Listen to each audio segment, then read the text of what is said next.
Nasa 71 bone samples na ang natanggap ng PNP Forensic Group mula sa na-recover na ebidensya sa ginagawang search operation sa Taal Lake. Kaugnay pa rin sa kaso ng mga nawawalang sabongero. 6 daw sa mga ito posibleng galing sa tao. Kaugnay niyan, makakausap natin sina Police Colonel Francisco Suped Jr., ang Deputy Director for Administration ng PNP Forensic Group, at si Police Lieutenant Colonel Edmar De La Torre, ang Officer in Charge ng DNA Laboratory Division. Magandang tanghali po sa inyo, Colonel Supe and Lieutenant Colonel De La Torre. Can you hear me? Naka-mute po yata kayo. We couldn't hear you po.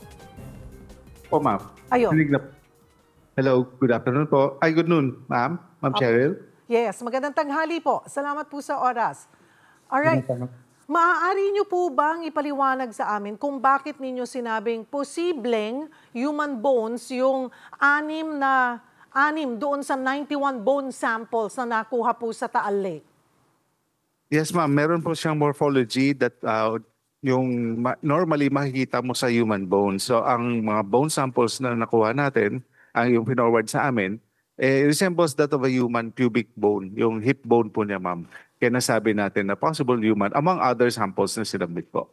Opo. Pero sa anong paraan po ninyo unang tinutukoy kung ang buto ay posibleng pantao bago pa man ang DNA testing?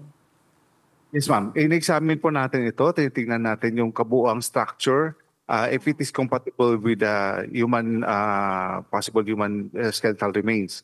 So in that regard po, ma'am, pag nakita natin almost ang kanyang, yung kanyang morphology, yung itsura niya, upon appreciation, yung shape, yung kanyang expected na laki, compatible sa human being. So sinasabi natin na most likely ito po yun. Kaya nga po, pinipair up natin po ito sa DNA testing because pag may na-real tayong profile, that's 100% conclusive na human skeletal remains nga po yun, ma'am. Ano pong mga test, yung mga paunang test? Parang may nabanggit din po kasi si Dr. Raquel Fortuna, parang sa simpleng x-ray po ba nakikita na kung buto ng tao yun or hayop? No, ma'am, not true na sa X-ray makuha mo agad kung human or person. Ang morphology po talaga, yung hitsura, yung kasarian ng buto na nakikita natin. Pag nakita natin yan na nag-resemble ng human being, andun po as expected. As a doctor, we know that very well. So makikita po natin yan. X-ray po, ang binabanggit siguro ay kung merong element ng trauma before na nagkaroon doon sa skeletal remains na sample submitted to us. Una na pong napaulat na halong buto ng hayop at tao yung nakuhang ebidensya. Gaano po kahirap ihiwalay ito at ano po ang proseso? Ma'am, napakahirap po but hindi naman po all together sinabit ito lahat all at the same time by batches po. Ano? So kada hinuhukay, sinesegregate natin yung mga discernible skeletal remains. And basically, we'll see kung ang structure niya, yung morphology niya, yung appearance niya, resembles that of human or not. And then we will separate that kung hindi siya non-human to our appreciation. So, yun po ang method natin. And then kung may tayong malalaking discernible, obviously, na belonging sa skeletons ng humans, then yun po ang pinipili natin agad because we want to find out agad that will be a representative sample po sa the rest of the bones kasi doon kung may makuha tayong DNA at kung human yun ang meron tayo po. Ngayong natukoy kasi na nga kailangan po. din po ng Opo, go ahead sir. Go ahead, Colonel. Kailangan natin ng significant samples of bone din po para ma-process for DNA testing. Kaya malaki yung discernible parts. May tinatawag kaming mga centers of ossification kung saan po kakaroon ng creation ng red blood cells. So mostly ito yung mga sites na active kung saan tayo makaharvest po ng cells na makukuha na natin ng DNA. Gaano po kalaki yung epekto ng pagkakababad ng mga buto sa tubig sa inyong forensic analysis? Bali ma'am, malaki po yan kasi very challenging po sa amin kasi kung kukunin po natin yung testimony po ng witness, ang sinasabi niya po 4 na taon na na-submerge po yan. So yung difficulty na makakuha po tayo ng DNA profile, mas malaki po habang continuous po siyang nakasubmerge.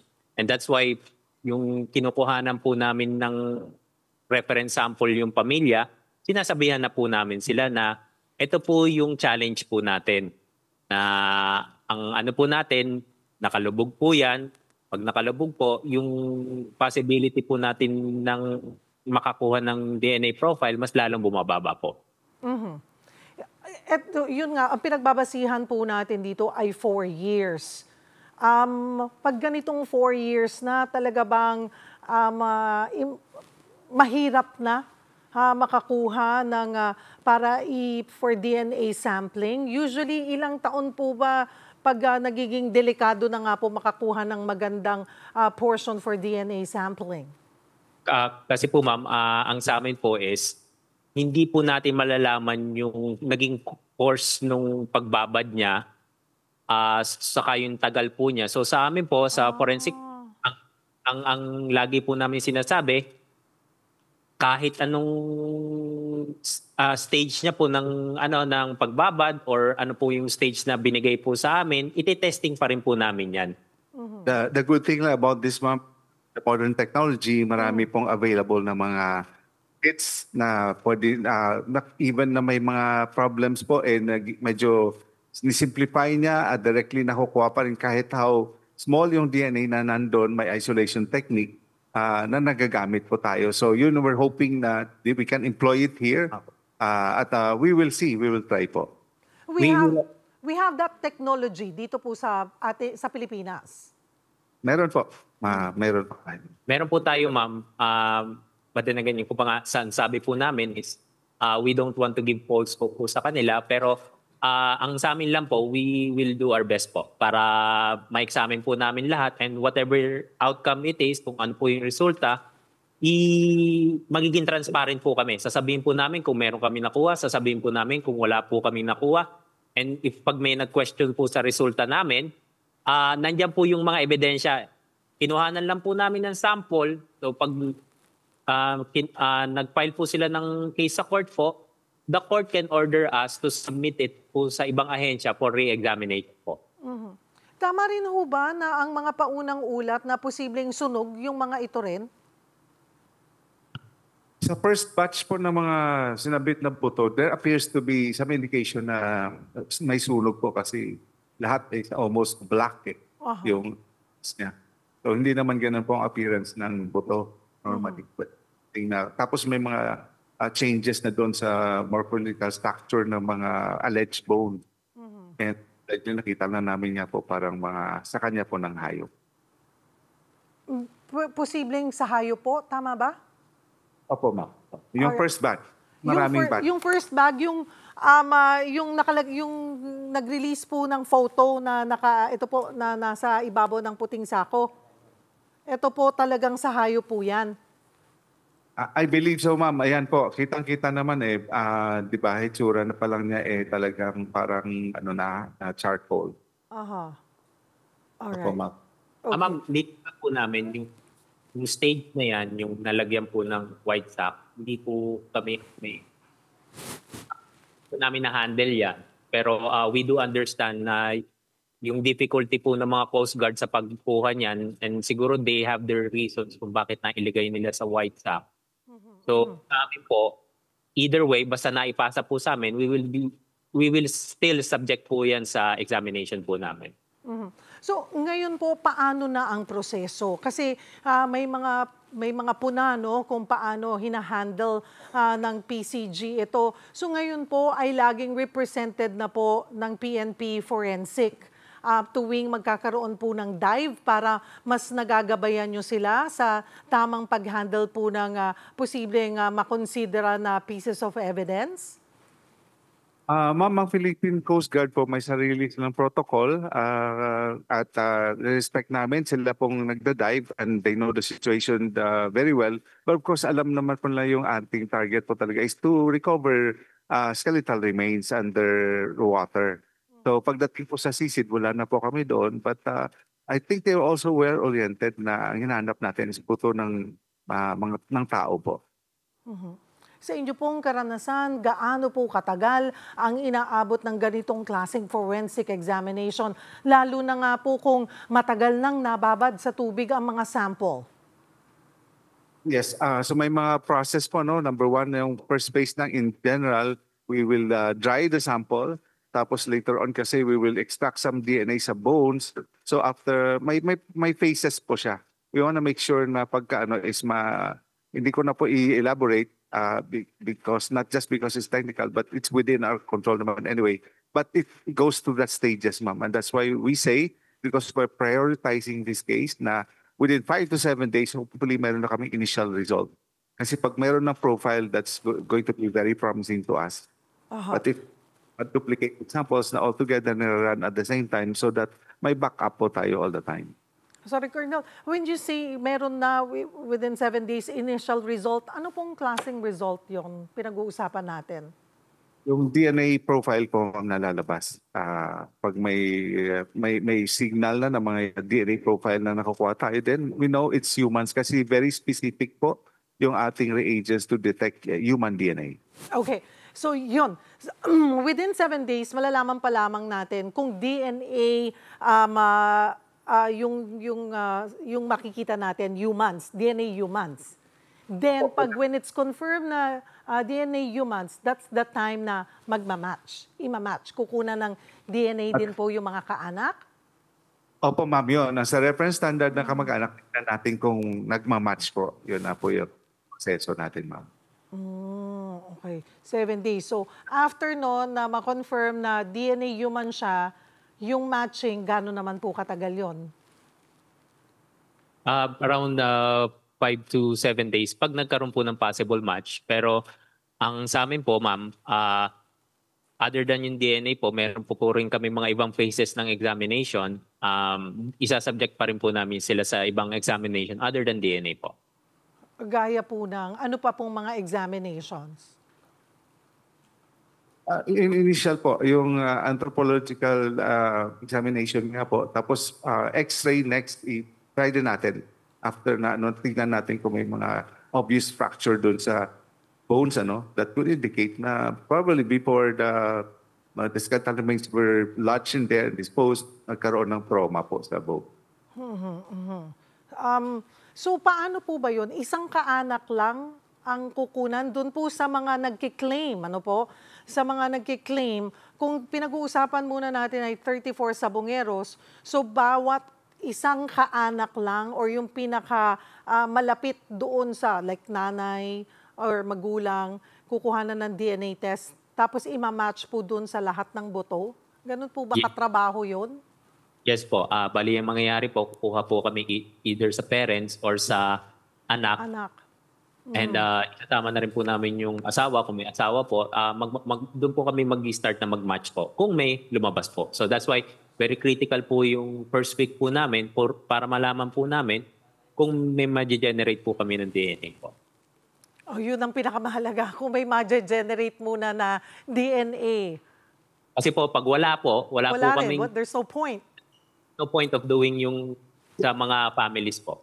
Generate ng DNA. So, sa lahat po ng butong to, itatry nyo makapag-generate ng DNA?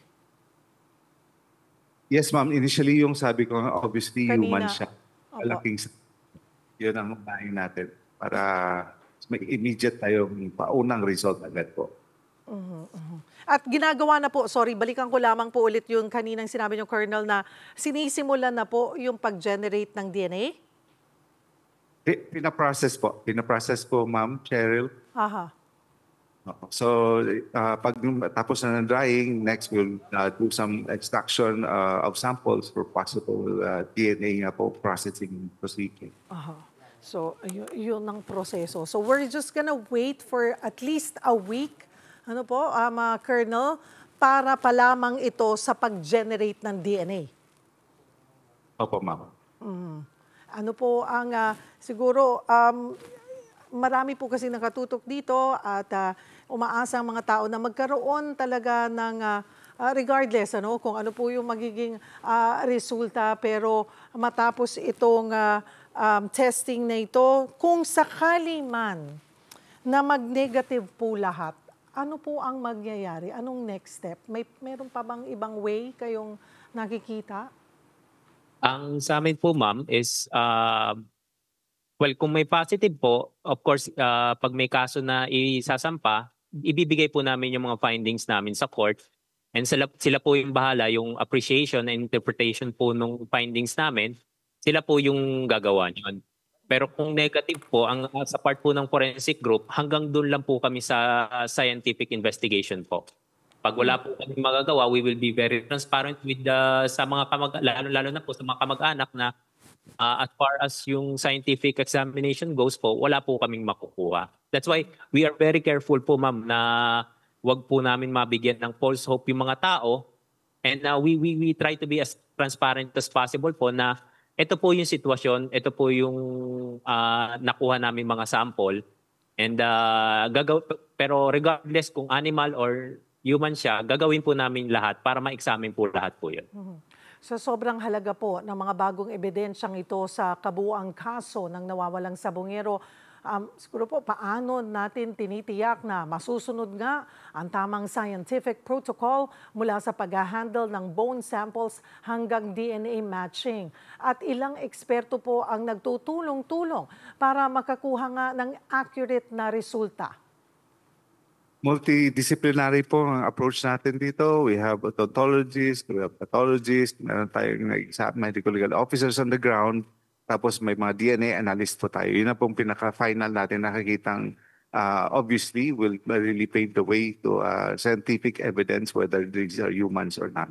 And then the corresponding cross-matching thereafter, ma'am. May mga nagsasabi rin po na itong mga, well, they're saying naman na kaya nga may DNA test kasi may mga nagfo-float na tanim buto. Mayroon pong ganon and sinasabi na sana hindi malagay sa alanganin yung integridad ng DNA testing na gagawin or mabago yung result. Ano po ang assurance na maibibigay nyo hindi lamang sa pamilya, hindi lamang sa mga biktima po or yung naaakusahan din, kundi sa taong bayan? Ang sa amin naman po, ma'am, is like we said, we have already established protocols. Mula sa pag-ahon po ng mga divers niyan po, naka-documented na po yan. May videos, may photographs. And like we said, pagkatapos po namin ma-examine po yan, for example, sa DNA, positive or negative po yan, pag question po kami, they can always ask for re-examination po. I-preserve po namin yung ebidensya para sa kanila for any agency po, any other agency para kung gusto nila pong i-re-examine, kung may question po sila, they can do so po, ma'am. Marami pong salamat sa inyong oras, Colonel Francisco Supe Jr., Deputy Director for Administration ng PNP Forensic Group, and Lieutenant Colonel Edmar De La Torre, OIC ng DNA Laboratory Division. Magandang tanghali po sa inyo.